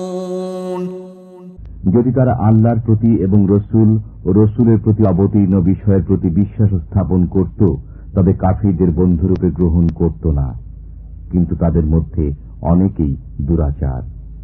لتجدن أشد الناس عداوة للذين آمنوا اليهود والذين أشركوا ولتجدن أقربهم مودة للذين آمنوا الذين قالوا إنا نصارى ذلك بأن منهم قسيسين ورهبانا وأنهم لا يستكبرون। আপনি সব মানুষের চাইতে মুসলমানদের অধিক শত্রু ইহুদি ও মুশরিকদেরকে পাবেন, এবং আপনি সবার চাইতে মুসলমানদের সাথে বন্ধুত্বে অধিক নিকটবর্তী তাদেরকে পাবেন যারা নিজেদেরকে খ্রিস্টান বলে। এর কারণ এই যে খ্রিস্টানদের মধ্যে আলিম রয়েছে, দরবেশ রয়েছে, এবং তারা অহংকার করে না। وَإِذَا سَمِعُوا مَا أُنزِلَ إِلَى الرَّسُولِ تَرَى أَعْيُنَهُمْ تَفِيضُ مِنَ الدَّمْعِ مِمَّا عَرَفُوا مِنَ الْحَقِّ يَقُولُونَ رَبَّنَا آمَنَّا فَاكْتُبْنَا مَعَ الشَّاهِدِينَ। আর তারা রসুলের প্রতি যা অবতীর্ণ হয়েছে তা যখন শোনে, তখন আপনি তাদের চোখ অশ্রু সজল দেখতে পাবেন, এ কারণে যে তারা সত্যকে চিনে নিয়েছে। তারা বলে, হে আমাদের পালনকর্তা, আমরা মুসলমান হয়ে গেলাম, অতএব আমাদেরও মান্যকারীদের তালিকাভুক্ত করে নিন। وَمَا لَنَا لَا نُؤْمِنُ بِاللَّهِ وَمَا جَاءَنَا مِنَ الْحَقِّ وَنَطْمَعُ أَن يُدْخِلَنَا رَبُّنَا مَعَ الْقَوْمِ الصَّالِحِينَ। আমাদের কি ওজর থাকতে পারে যে আমরা আল্লাহর প্রতি এবং যে সত্য আমাদের কাছে এসেছে তৎপ্রতি বিশ্বাস স্থাপন করব না, এবং এ আশা করব না যে আমাদের পালনকর্তা আমাদের সৎ লোকদের সাথে প্রবিষ্ট করবেন। فَأَثَابَهُمُ اللَّهُ بِمَا قَالُوا جَنَّاتٍ تَجْرِي مِن تَحْتِهَا الْأَنْهَارُ خَالِدِينَ فِيهَا وَذَلِكَ جَزَاءُ الْمُحْسِنِينَ। অতঃপর তাদের আল্লাহ এই উক্তির প্রতিদান স্বরূপ এমন উদ্যান দেবেন যার তলদেশে নির্ঝরণীসমূহ প্রবাহিত হবে, তারা তন্মধ্যে চিরকাল অবস্থান করবে। এটাই সৎকর্মশীলদের প্রতিদান। وَالَّذِينَ كَفَرُوا وَكَذَّبُوا بِآيَاتِنَا أُولَئِكَ أَصْحَابُ الْجَحِيمِ। যারা কাফির হয়েছে এবং আমার নিদর্শনাবলীকে মিথ্যা বলেছে তারাই দোজখী। يا أيها الذين آمنوا لا تحرموا طيبات ما أحل الله لكم ولا تعتدوا إن الله لا يحب المعتدين। হে মুমিনগণ, তোমরা ওইসব সুস্বাদু বস্তু হারাম করো না যেগুলো আল্লাহ তোমাদের জন্য হালাল করেছেন, এবং সীমা অতিক্রম করো না। নিশ্চয় আল্লাহ সীমা অতিক্রমকারীদের পছন্দ করেন না। وَكُلُوا مِمَّا رَزَقَكُمُ اللَّهُ حَلَالًا طَيِّبًا وَاتَّقُوا اللَّهَ الَّذِي أَنْتُمْ بِهِ مُؤْمِنُونَ। আল্লাহ তাআলা যেসব বস্তু তোমাদের দিয়েছেন তার ভিতর থেকে হালাল ও পবিত্র বস্তু খাও এবং আল্লাহকে ভয় করো, যার প্রতি তোমরা বিশ্বাসী। لا يؤاخذكم الله باللغو في أيمانكم ولكن يؤاخذكم بما عقدتم الأيمان فكفارته إطعام 10 مساكين من أوسط ما تطعمون أهليكم أو كسوتهم أو تحرير رقبة فمن لم يجد فصيام 3 أيام ذلك كفارة أيمانكم إذا حلفتم واحفظوا أيمانكم كذلك يبين الله لكم آياته لعلكم تشكرون। আল্লাহ তোমাদের পাকড়াও করেন না তোমাদের অনর্থক শপথের জন্য, কিন্তু পাকড়াও করেন ওই শপথের জন্য যা তোমরা মজবুত করে বাঁধো।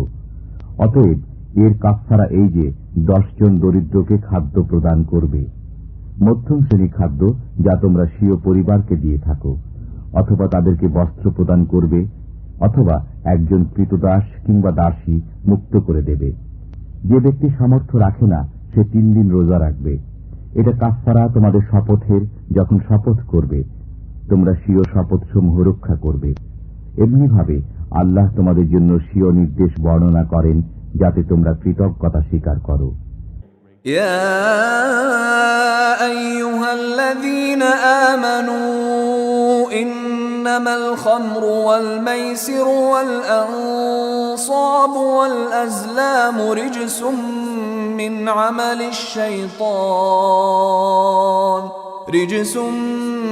عمل الشيطان فاجتنبوه لعلكم تفلحون। হে মুমিনগণ, এই যে মদ, জুয়া, প্রতিমা এবং ভাগ্য নির্ধারক স্বরসমূহ, এসব শয়তানের অপবিত্র কার্য বৈত নয়। অতএব এগুলো থেকে বেঁচে থাকো যাতে তোমরা কল্যাণ প্রাপ্ত হও।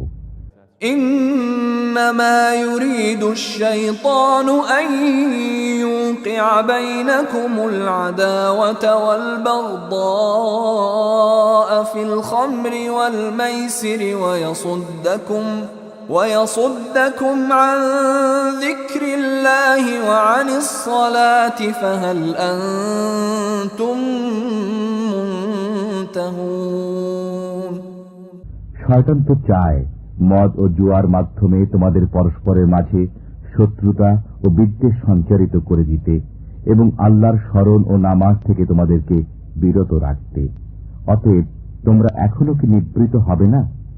وأطيعوا الله وأطيعوا الرسول واحذروا فإن توليتم فاعلموا أنما على رسولنا البلاغ المبين। তোমরা আল্লাহর অনুগত হও, রসুলের অনুগত হও এবং আত্মরক্ষা করো। কিন্তু যদি তোমরা বিমুখ হও তবে জেনে রাখো আমার রসুলের দায়িত্ব প্রকাশ্য প্রচার বই নয়। ليس على الذين آمنوا وعملوا الصالحات جناح فيما طعموا إذا ما اتقوا وآمنوا وعملوا الصالحات ثم اتقوا وآمنوا ثم اتقوا وأحسنوا والله يحب المحسنين। যারা বিশ্বাস স্থাপন করেছে এবং সৎকর্ম করেছে তারা পূর্বে যা ভক্ষণ করেছে সেজন্য তাদের কোনো গুনাহ নেই। যখন ভবিষ্যতের জন্য সংযত হয়েছে, বিশ্বাস স্থাপন করেছে এবং সৎকর্ম সম্পাদন করেছে, এরপর সংযত থাকে এবং বিশ্বাস স্থাপন করে, এরপর সংযত থাকে এবং সৎকর্ম করে। আল্লাহ সৎকর্মীদের ভালোবাসেন। يا أيها الذين آمنوا ليبلونكم الله بشيء من الصيد تناله أيديكم ورماحكم ليعلم الله من يخافه بالغيب فمن اعتدى بعد ذلك فله عذاب أليم। হে মুমিনগণ, আল্লাহ তোমাদেরকে এমন কিছু শিকারের মাধ্যমে পরীক্ষা করবেন যে শিকার পর্যন্ত তোমাদের হাত ও বর্ষা সহজে পৌঁছতে পারবে, যাতে আল্লাহ বুঝতে পারেন যে কে তাকে অদৃশ্যভাবে ভয় করে। অতএব যে ব্যক্তি এরপর সীমা অতিক্রম করবে তার জন্য যন্ত্রণাদায়ক শাস্তি রয়েছে। يا أيها الذين آمنوا لا تقتلوا الصيد وأنتم حرم ومن قتله منكم متعمدا فجزاء مثل ما قتل من النعم يحكم به ذوى عدل منكم هديا بالغ الكعبة أو كفارة طعام مساكين أو عدل ذلك صياما ليذوق وبال أمره عفى الله عما سلف ومن عاد فينتقم الله منه والله عزيز ذو انتقام। মুমিনগণ, তোমরা ইহরাম অবস্থায় শিকার বধ করো না। তোমাদের মধ্যে যে জেনে শুনে শিকার বধ করবে তার উপর বিনিময় ওয়াজিব হবে, যা সমান হবে ওই জন্তুর যাকে সে বধ করেছে। দুজন নির্ভরযোগ্য ব্যক্তি এর ফয়সালা করবে। বিনিময়ের জন্তুটি উৎসর্গ হিসাবে কাবায় পৌঁছতে হবে, অথবা তার উপর কাফফারা ওয়াজিব, কয়েকজন দরিদ্রকে খাওয়ানো অথবা তার সমপরিমাণ রোজা রাখবে, যাতে সে স্বীয়কৃত কর্মের প্রতিফল আস্বাদন করে। যা হয়ে গেছে তা আল্লাহ মাফ করেছেন। যে পুনরায় এ কাণ্ড করবে আল্লাহ তার কাছ থেকে প্রতিশোধ নেবেন। আল্লাহ পরাক্রান্ত, প্রতিশোধ গ্রহণে সক্ষম। أحل لكم صيد البحر وطعامه متاعا لكم وللسيارة وحرم عليكم صيد البر ما دمتم حرما واتقوا الله الذي إليه تحشرون। তোমাদের জন্য সমুদ্রের শিকার ও সমুদ্রের খাদ্য হালাল করা হয়েছে তোমাদের এবং মুসাফিরদের উপকারার্থে, আর তোমাদের জন্য হারাম করা হয়েছে স্থলভাগের শিকার, যতক্ষণ তোমরা ইহরাম অবস্থায় থাকো। আল্লাহকে ভয় করো, যার কাছে তোমরা সমবেত হবে। جعل الله الكعبة البيت الحرام قياما للناس والشهر الحرام والهدي والقلائد ذلك لتعلموا أن الله يعلم ما في السماوات وما في الأرض وأن الله بكل شيء عليم। আল্লাহ সম্মানিত কাবাগৃহকে মানুষের স্থিতিশীলতার কারণ করেছেন এবং সম্মানিত মাসসমূহকে হেরেমে কোরবানির জন্তুকেও, যেগুলির গলায় বিশেষ ধরনের বেড়ি পরানো রয়েছে। এর কারণ এই যে যাতে তোমরা জেনে নাও যে আল্লাহ নভমণ্ডল ও ভূমণ্ডলের সবকিছু জানেন এবং আল্লাহ সর্ববিষয়ে মহাজ্ঞানী। اعلموا أن الله شديد العقاب وأن الله غفور رحيم। জেনে নাও, নিশ্চয় আল্লাহ কঠোর শাস্তিদাতা ও নিশ্চয় আল্লাহ ক্ষমাশীল, দয়ালু। ما على الرسول إلا البلاغ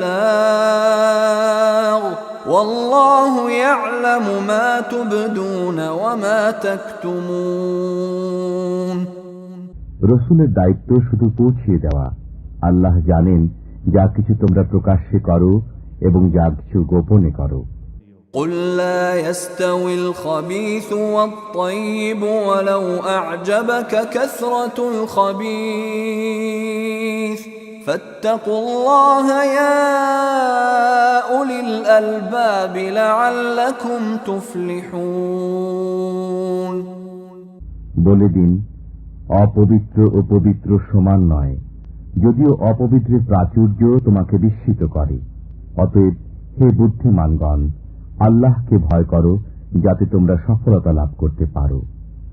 يا أيها الذين آمنوا لا تسألوا عن أشياء إن تبد لكم تسؤكم وإن تسألوا عنها حين ينزل القرآن تبد لكم عفى الله عنها والله غفور حليم। হে মুমিনগণ, এমন কথাবার্তা জিজ্ঞেস করো না যা তোমাদের কাছে পরিব্যক্ত হলে তোমাদের খারাপ লাগবে। যদি কোরআন অবতরণ কালে তোমরা এসব বিষয় জিজ্ঞেস করো তবে তা তোমাদের জন্য প্রকাশ করা হবে। অতীত বিষয় আল্লাহ ক্ষমা করেছেন। আল্লাহ ক্ষমাশীল, সহনশীল।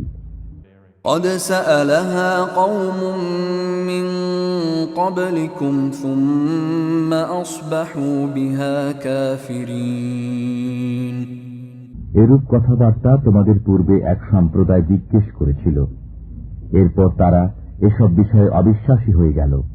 ما جعل الله من بحيرة ولا سائبة ولا وصيلة ولا حام ولكن الذين كفروا يفترون على الله الكذب وأكثرهم لا يعقلون। আল্লাহ বহিরা, সায়েবা, উসিলা এবং হামিকে শরীয়ত সিদ্ধ করেননি, কিন্তু যারা কাফির তারা আল্লাহর উপর মিথ্যা অপবাদ আরোপ করে, তাদের অধিকাংশেরই বিবেক বুদ্ধি নেই। وَإِذَا قِيلَ لَهُمْ تَعَالَوْا إِلَى مَا أَنزَلَ اللَّهُ وَإِلَى الرَّسُولِ قَالُوا حَسْبُنَا مَا وَجَدْنَا عَلَيْهِ آبَاءَنَا أَوَلَوْ كَانَ آبَاؤُهُمْ لَا يَعْلَمُونَ شَيْئًا وَلَا يَهْتَدُونَ। যখন তাদেরকে বলা হয় যে আল্লাহর নাজিলকৃত বিধান এবং রসুলের দিকে এসো, তখন তারা বলে, আমাদের জন্য তাই যথেষ্ট যার উপর আমরা আমাদের বাপদাদাকে পেয়েছি। যদি তাদের বাপদাদারা কোনো জ্ঞান না রাখে এবং হেদায়েত প্রাপ্ত না হয়, তবু কি তারা তাই করবে? يا أيها الذين آمنوا عليكم أنفسكم لا يضركم من ضل إذا اهتديتم إلى الله مرجعكم جميعا فينبئكم بما كنتم تعملون। হে মুমিনগণ, তোমরা নিজেদের চিন্তা করো। তোমরা যখন সৎ পথে রয়েছ তখন কেউ পথভ্রান্ত হলে তাতে তোমাদের কোনো ক্ষতি নেই। তোমাদের সবাইকে আল্লাহর কাছে ফিরে যেতে হবে, তখন তিনি তোমাদেরকে বলে দেবেন যা কিছু তোমরা করতে। يا أيها الذين آمنوا شهادة بينكم إذا حضر أحدكم الموت حين الوصية اثنان ذوا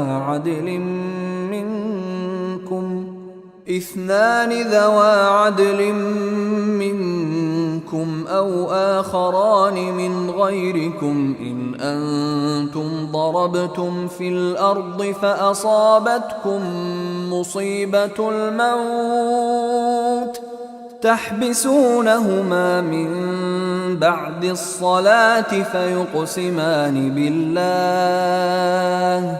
فيقسمان بالله إن ارتبتم لا نشتري به ثمنا ولو كان ذا قربى ولا نكتم شهادة الله ولا نكتم شهادة الله إنا إذا لمن الآثمين। হে মুমিনগণ, তোমাদের মধ্যে যখন কারো মৃত্যু উপস্থিত হয় তখন ওসিয়ত করার সময় তোমাদের মধ্য থেকে ধর্মপরায়ণ দুজনকে সাক্ষী রেখো। তোমরা সফরে থাকলে এবং সে অবস্থায় তোমাদের মৃত্যু উপস্থিত হলে তোমরা তোমাদের ছাড়াও দু ব্যক্তিকে সাক্ষী রেখো। যদি তোমাদের সন্দেহ হয় তবে উভয়কে নামাজের পর থাকতে বলবে। অতঃপর উভয়ই আল্লাহর নামে কসম খাবে যে আমরা এ কসমের বিনিময়ে কোনো উপকার গ্রহণ করতে চাই না, যদিও কোনো আত্মীয় হয়, এবং আল্লাহর সাক্ষ্য আমরা গোপন করব না। এমত অবস্থায় কঠোর গুনাহগার হব। فإن عثر على أنهما استحقا إثما فآخران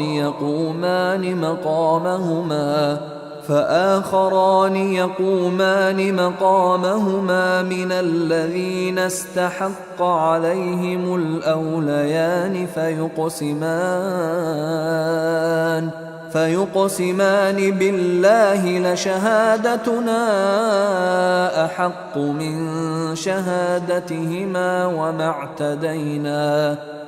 اعتدينا إنا إذا لمن الظالمين। অতঃপর যদি জানা যায় যে উভয় ওসি কোন গুনাহে জড়িত রয়েছে, তবে যাদের বিরুদ্ধে গুনাহ হয়েছিল তাদের মধ্য থেকে মৃত ব্যক্তির নিকটতম দু ব্যক্তি তাদের স্থলাভিষিক্ত হবে। অতঃপর আল্লাহর নামে কসম খাবে যে অবশ্যই আমাদের সাক্ষ্য তাদের সাক্ষ্যের চাইতে অধিক সত্য এবং আমরা সীমা অতিক্রম করিনি। এমত অবস্থায় আমরা অবশ্যই অত্যাচারী হব। ذلك أدنى أن يأتوا بالشهادة على وجهها أو يخافوا أن ترد أيمان بعد أيمانهم واتقوا الله واسمعوا والله لا يهدي القوم الفاسقين। এটি এ বিষয়ে নিকটতম উপায় যে তারা ঘটনাকে সঠিকভাবে প্রকাশ করবে অথবা আশঙ্কা করবে যে তাদের কাছ থেকে কসম নেওয়ার পর আবার কসম চাওয়া হবে। আল্লাহকে ভয় করো এবং শোনো, আল্লাহ দুরাচারীদেরকে পথ প্রদর্শন করবেন না। يوم يجمع الله الرسل فيقول ماذا أجبتم قالوا لا علم لنا إنك أنت علام الغيوب। যেদিন আল্লাহ সব পয়গম্বরকে একত্র করবেন অতঃপর বলবেন, তোমরা কি উত্তর পেয়েছিলে? তারা বলবেন, আমরা অবগত নই, আপনি অদৃশ্য বিষয়ে মহাজ্ঞানী। إذ قال الله يا عيسى ابن مريم اذكر نعمتي عليك وعلى والدتك إذ أيدتك بروح القدس تكلم الناس في المهد وكهلا وإذ علمتك الكتاب والحكمة والتوراة والإنجيل وإذ تخلق من الطين كهيئة الطير بإذني فتنفخ فيها فتكون طيرا بإذني وتبرئ الأكمه والأبرص بإذني وإذ تخرج الموتى بإذني وإذ كففت بني إسرائيل عنك إذ جئتهم بالبينات فقال الذين كفروا منهم إن هذا إلا سحر مبين। যখন আল্লাহ বলবেন, হে ঈসা ইবনে মরিয়ম, তোমার প্রতি ও তোমার মাতার প্রতি আমার অনুগ্রহ স্মরণ করো, যখন আমি তোমাকে পবিত্র আত্মার দ্বারা সাহায্য করেছি। তুমি মানুষের সাথে কথা বলতে কোলেও এবং পরিণত বয়সেও, এবং যখন আমি তোমাকে গ্রন্থ, প্রগাঢ় জ্ঞান, তাওরাত ও ইনজিল শিক্ষা দিয়েছি, এবং যখন তুমি কাদামাটি দিয়ে পাখির প্রতিকৃতির মতো প্রতিকৃতি নির্মাণ করতে আমার আদেশে, অতঃপর তুমি যাতে ফু দিতে, ফলে তা আমার আদেশে পাখি হয়ে যেত, এবং তুমি আমার আদেশে জন্মান্ধ ও কুষ্ঠ রোগীকে নিরাময় করে দিতে, এবং যখন তুমি আমার আদেশে মৃতদেরকে বের করে দাঁড় করিয়ে দিতে, এবং যখন আমি বনী ইসরায়েলকে তোমার থেকে নিবৃত রেখেছিলাম, যখন তুমি তাদের কাছে প্রমাণাদি নিয়ে এসেছিলে, অতঃপর তাদের মধ্যে যারা কাফির ছিল তারা বলল, এটা প্রকাশ্য জাদু ছাড়া কিছুই নয়। وَإِذْ أَوْحَيْتُ إِلَى الْحَوَارِيِّينَ أَنْ آمِنُوا بِي وَبِرَسُولِي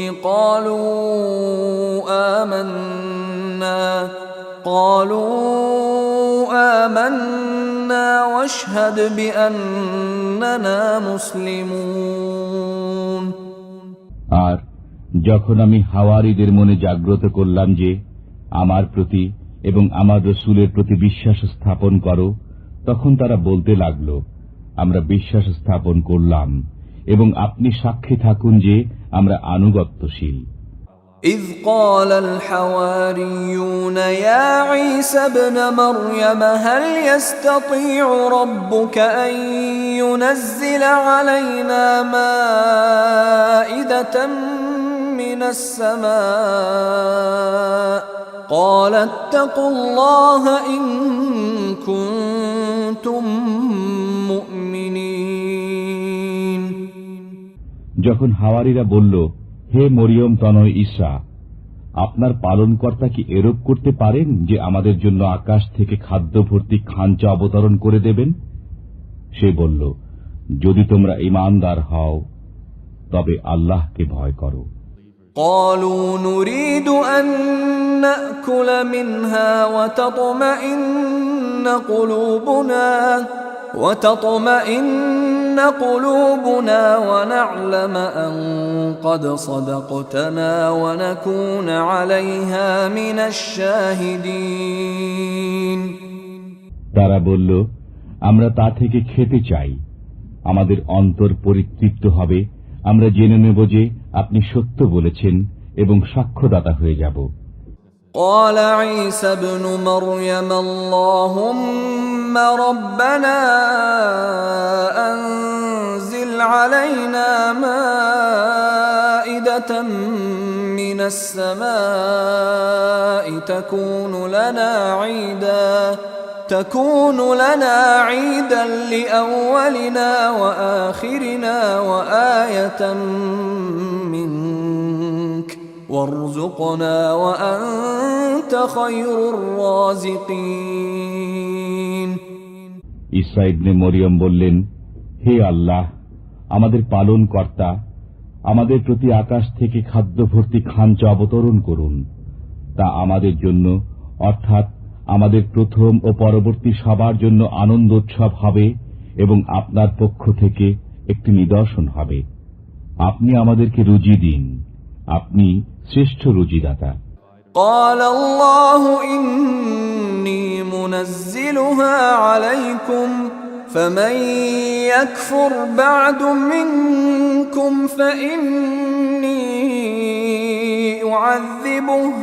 فإني أعذبه عذابا لا أعذبه أحدا من العالمين।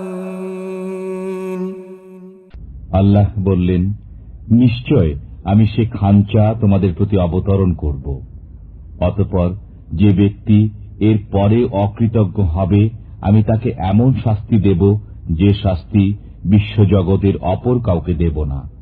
وَإِذْ قَالَ اللَّهُ يَا عِيسَى ابْنَ مَرْيَمَ أَأَنْتَ قُلْتَ لِلنَّاسِ اتَّخِذُونِي وَأُمِّيَ إِلَٰهَيْنِ مِن دُونِ اللَّهِ قَالَ سُبْحَانَكَ مَا يَكُونُ لِي أَنْ أَقُولَ مَا لَيْسَ لِي بِحَقٍّ إِن كُنتُ كنت قلته فقد علمته تعلم ما في نفسي ولا أعلم ما في نفسك إنك أنت علام الغيوب।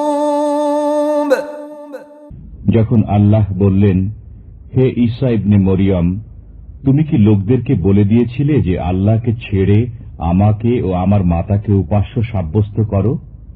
ঈসা বললেন, আপনি পবিত্র। আমার জন্য শোভা পায় না যে আমি এমন কথা বলি যা বলার কোনো অধিকার আমার নেই। যদি আমি বলে থাকি তবে আপনি অবশ্যই তা পরিজ্ঞাত। আপনি তো আমার মনের কথাও জানেন এবং আমি জানি না যা আপনার মনে আছে। নিশ্চয় আপনি অদৃশ্য বিষয়ে জ্ঞাত। ما قلت لهم إلا ما أمرتني به أن اعبدوا الله ربي وربكم وكنت عليهم شهيدا ما دمت فيهم فلما توفيتني كنت أنت الرقيب عليهم وأنت على كل شيء شهيد।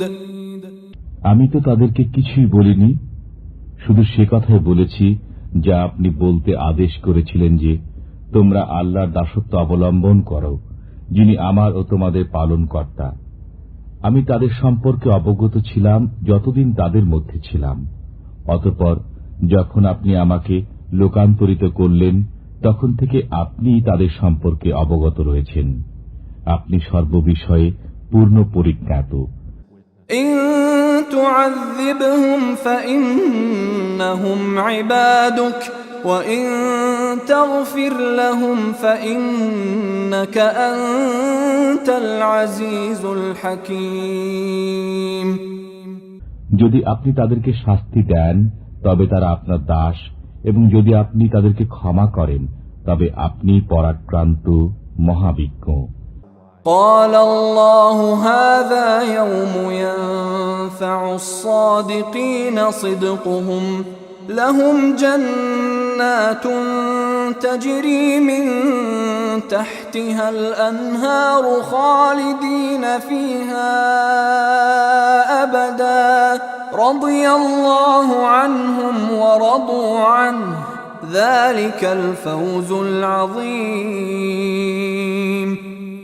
আল্লাহ বলবেন, আজকের দিনে সত্যবাদীদের সত্যবাদিতা তাদের উপকারে আসবে। তাদের জন্য উদ্যান রয়েছে যার তলদেশে নির্ঝরিণী প্রবাহিত হবে, তারা তাতেই চিরকাল থাকবে। আল্লাহ তাদের প্রতি সন্তুষ্ট এবং তারাও আল্লাহর প্রতি সন্তুষ্ট। এটি মহান সফলতা। লিল্লাহি মুলকুস সামাওয়াতি ওয়াল আরদি ওয়া মা ফীহিন ওয়া হুয়া আলা কুল্লি শাইইন কাদির। নভমণ্ডল, ভূমণ্ডল এবং এতদূর ভয়ে অবস্থিত সবকিছুর আধিপত্য আল্লাহরই। তিনি সবকিছুর উপর ক্ষমতাবান।